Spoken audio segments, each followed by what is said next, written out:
दोस्तों, क्या आप 1 करोड़ रुपए बनाना चाहते हैं? यदि हाँ, तो इस वीडियो में हम आपको एक ऐसी बात बताने वाले हैं जिसकी मदद से आप बड़े आसानी के साथ 1 करोड़ रुपए बना सकते हैं।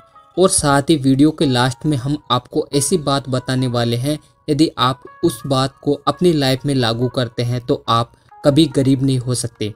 इसलिए वीडियो को लास्ट तक ज़रूर देखना। वीडियो शुरू करने से पहले यदि आप हमारे चैनल पर पहली बार आए हैं तो चैनल को अभी सब्सक्राइब करके बेल आइकन को ज़रूर दबाइए ताकि प्रत्येक वीडियो आप तक पहुंच सके।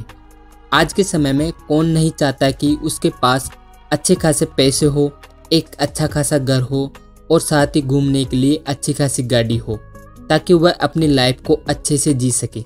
लेकिन कभी आपने सोचा है कि इतनी अच्छी लाइफ स्टाइल को जीने के लिए कुछ तो ऐसा करना होता है जिससे हमारे पास बेशुमार दौलत आ सके और हम अपने सपने पूरे कर सके। आज हम आपको पैसे से पैसा कैसे बनाया जाता है इसके बारे में बताने वाले हैं।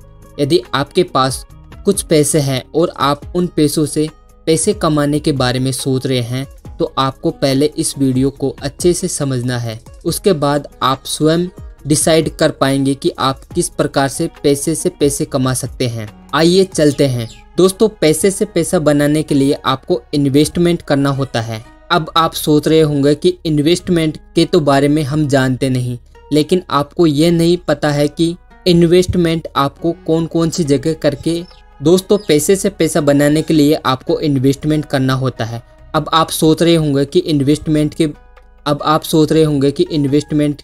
के तो बारे में हम जानते नहीं है, लेकिन आपको यह नहीं पता है कि इन्वेस्टमेंट आपको कौन कौन सी जगह करके अपने पैसे को काफ़ी अधिक बढ़ा सकते हैं। पैसे को इन्वेस्टमेंट करने के लिए काफ़ी प्लेटफॉर्म है, जैसे किसी बिजनेस को शुरू करना, किसी प्रॉपर्टी को खरीदना, बॉन्ड्स खरीदना, स्टॉक मार्केट में अच्छे स्टॉक चुनना, म्यूचुअल फंड में इन्वेस्ट करना और भी काफ़ी ऐसे तरीके हैं जहां पर आप अपने पैसे को इन्वेस्ट कर सकते हैं। लेकिन अभी आपने सोचा है कि यदि आपको अच्छे रिटर्न बनाना है तो आपके लिए सबसे बेस्ट ऑप्शन कौन सा हो सकता है, इसको हम डिटेल्स में जानते हैं। मान लीजिए कि आप किसी बिजनेस को शुरू करने के लिए उसमें 10 लाख रुपए इन्वेस्ट करते हैं। यदि आपके पास उस बिजनेस से रिलेटेड अच्छी खासी जानकारी है तो आप उस बिजनेस से अच्छी खासी इनकम कमा सकते हैं और अपने पैसे को काफी हद तक बढ़ा सकते हैं। लेकिन यदि किसी कारणवश आपका बिजनेस लंबे समय तक चलने में असमर्थ रहता है तो आपको काफी बड़ा नुकसान भी देखने को मिल सकता है। इसलिए बिजनेस तभी करना चाहिए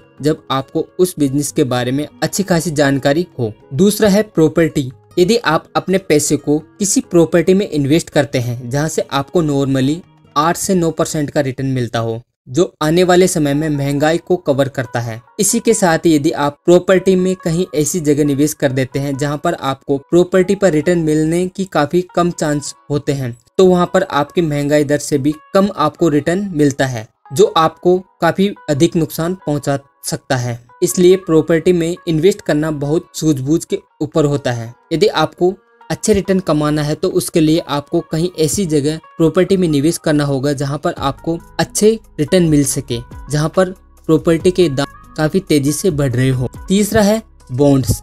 दोस्तों, आप किसी कंपनी के बॉन्ड्स खरीदते हैं तो आप उस कंपनी में अपने पैसे इन्वेस्ट करते हैं। उसके बदले में आपको कुछ प्रॉफिट या कुछ डिविडेंड के रूप में आपको दिया जाता है, जिसे आप प्रॉफिट कह सकते हैं। मार्केट में काफी ऐसी कंपनियां हैं जो बॉन्ड्स जारी करती है। आप उन कंपनियों के बॉन्ड्स खरीदकर अपने पास रख सकते हैं। उसके बाद जब आपके बॉन्ड्स की कीमत बढ़ती है तो आप उन बॉन्ड्स को भी बेच सकते हैं और अच्छी खासी इनकम बना सकते हैं। चौथा है स्टॉक मार्केट। स्टॉक मार्केट के बारे में तो आपने सुना ही होगा।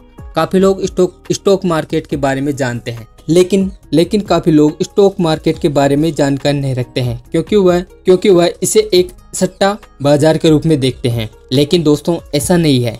स्टॉक मार्केट एक ऐसा कुआं है जो पूरे देश की प्यास बुझा सकता है। लेकिन दोस्तों, इसको समझना बहुत जरूरी है। यदि आप बिना सोचे समझे, आप बिना जानकारी के इस स्टॉक मार्केट में जाते हैं तो आप अपने पैसे को इन्वेस्ट करके काफी लॉस देख सकते हैं, क्योंकि इसमें आपको अभी तक किसी प्रकार की जानकारी नहीं है। मान लीजिए कि आप किसी स्टॉक में कुछ पैसे निवेश करते हैं और वह भविष्य में अच्छे रिटर्न देने के बदले उससे रिटर्न कम हो जाते हैं, अर्थात उस शेयर की वैल्यू कम हो जाती है, तो आपको भविष्य में इससे काफी बड़ा नुकसान देखने को मिल सकता है। अभी आपके मन में आ रहा होगा कि काफी लोग ऐसे हैं जो स्टॉक मार्केट से काफी अच्छी अर्निंग कर रहे हैं, लेकिन दोस्तों उसके पास भी काफी अच्छी जानकारी है जिसकी बदौलत वह स्टॉक मार्केट से प्रतिदिन अच्छा खासा मुनाफा कमा लेते हैं। इसलिए यदि आपको स्टॉक मार्केट के बारे में अच्छी खासी जानकारी है तो आप बेशक स्टॉक मार्केट से अपनी इनकम शुरू कर सकते हैं। उसके बाद चलते हैं म्यूचुअल फंड पर। दोस्तों म्यूचुअल फंड का नाम आपने सुना ही होगा। यह एक ऐसा स्टॉक मार्केट का पार्ट है। स्टॉक मार्केट में म्यूचुअल फंड कुछ समझने के लिए आपको कुछ अधिक जानकारी रखने की आवश्यकता नहीं है। यदि आपको स्टॉक मार्केट के बारे में कुछ जानकारी नहीं है तो भी आप म्यूचुअल फंड के माध्यम से काफी अच्छी इनकम बना सकते हैं। इसके लिए आपको कुछ म्यूचुअल फंड का चुनाव करने के लिए जानकारी होनी चाहिए। इस म्यूचुअल फंड की मदद से काफी अच्छे रिटर्न ले सकते हैं। यदि हम म्यूचुअल फंड में इंडेक्स म्यूचुअल फंड के बारे में बात करें तो यहाँ पर देश की टॉप 50 कंपनी में पैसे लगते हैं। यदि हम उनके लॉन्ग टर्म के रिटर्न के बारे में बात करें तो मिनिमम 12 से 15% का रिटर्न बड़े आराम से मिल जाता है। यदि इसे लंबे समय के लिए लेकर चलते हैं तो इससे आपको काफी अच्छा मुनाफा मिल सकता है। दोस्तों म्यूचुअल फंड में इन्वेस्ट करने पर आपको कंपाउंडिंग के बारे में पता चलता है। कंपाउंडिंग यह दुनिया का 8वां अजूबा है। यदि आप कंपाउंडिंग को समझ लेते हैं तो आप अपनी लाइफ में कभी रह सकते हैं। कंपाउंडिंग को हम एक छोटी सी कक्षा में काफी अधिक बार पढ़ा है जिसे हम चक्रवृद्धि ब्याज से जानते हैं। दोस्तों कंपाउंडिंग का वह रूल है, यदि आप कंपाउंडिंग को एक लंबे समय के लिए छोड़ देते हैं तो आप सोच नहीं सकते कि आपकी कितनी वेल्थ बन सकती है और इससे कितने पैसे बनकर आप अपनी लाइफ में सब कुछ अचीव कर सकते हैं। लेकिन दोस्तों कंपाउंडिंग केवल इन्वेस्टमेंट के साथ समय भी मांगती है। जितने लंबे समय तक आप अपने पैसे को इन्वेस्टमेंट के लिए छोड़ते हैं वह उतना ही अधिक आपको पैसे बना कर देता है। इसके लिए एक एग्जाम्पल के रूप में लेकर चलते हैं। मान लीजिए कि आपके पास 7 लाख रुपए है और आप उस पैसे को किसी बेस्ट म्यूचुअल फंड में इन्वेस्ट करते हैं और आपके वहां से ज्यादा कुछ नहीं, आपको 15% का रिटर्न मिलता है और आप इस इन्वेस्टमेंट को 20 साल के लिए इन्वेस्ट करके छोड़ देते हैं, केवल वन टाइम इन्वेस्टमेंट करके। तो 20 साल बाद आपके पैसों की वैल्यू 7 लाख से बढ़कर 1 करोड़ 14 लाख रुपए बनती है। अभी यहीं तक ही नहीं, अगर आप अपने इसी इन्वेस्टमेंट को 5 साल और छोड़ देते हैं तो आपकी पैसों की वैल्यू 2 करोड़ 30 लाख रुपए बनती है। अभी आप सोचिए कि आप इन पैसों की मदद से आप अपने घर भी ले सकते हैं, अपने घूमने के लिए गाड़ी भी ले सकते हैं और साथ ही अपनी लाइफ स्टाइल को अच्छे से जी सकते हैं। दोस्तों यह म्यूचुअल फंड में अपने पैसे को इन्वेस्ट करते हैं तो आप अपने पैसों को कई गुना बढ़ा सकते हैं, लेकिन आपको ध्यान इस बात का रखना होता है कि आप अपने पैसे को बीच में ना निकालें, उसे कंपाउंडिंग होने दें। जितनी ज्यादा समय तक आप अपने पैसे को इन्वेस्ट रखते हैं उतना ही ज्यादा आपके कंपाउंडिंग को पैसा कंपाउंड करता रहता है। यदि आपको कंपाउंडिंग के बारे में अच्छे से समझ में नहीं आया तो हमारे चैनल पर एक पावर ऑफ कंपाउंडिंग की कंप्लीट प्लेलिस्ट बनी हुई है जहां पर आप स्टेप बाय स्टेप समझ सकते हैं, जिससे आपको काफी